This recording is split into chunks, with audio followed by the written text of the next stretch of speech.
I believe autism is the canary in the coal mine of the disease epidemics that we now face.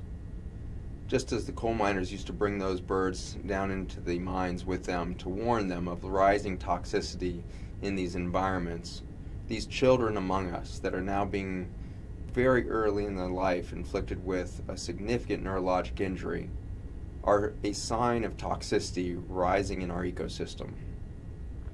If we look at the trajectory of autism, from 1975 we had a prevalence of 1 in 5,000 children afflicted, to today when 1 in 30 children are suffering with this disorder. It's a devastating reality that we are on track for producing 1 in 3 children with autism by 2035.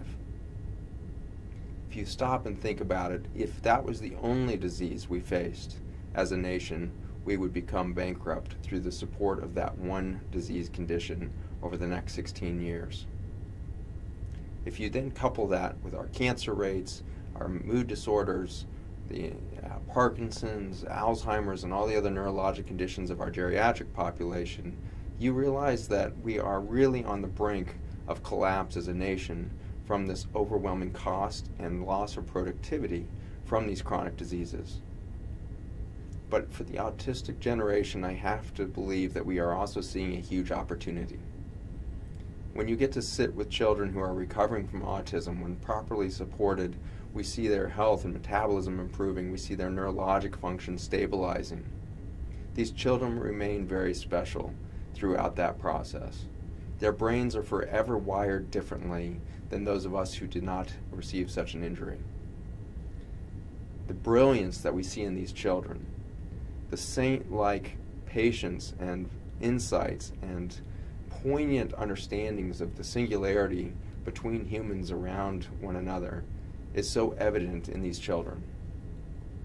And so I have to believe that these really are some sort of angel among us, these children and their souls that would choose to inhabit those kids.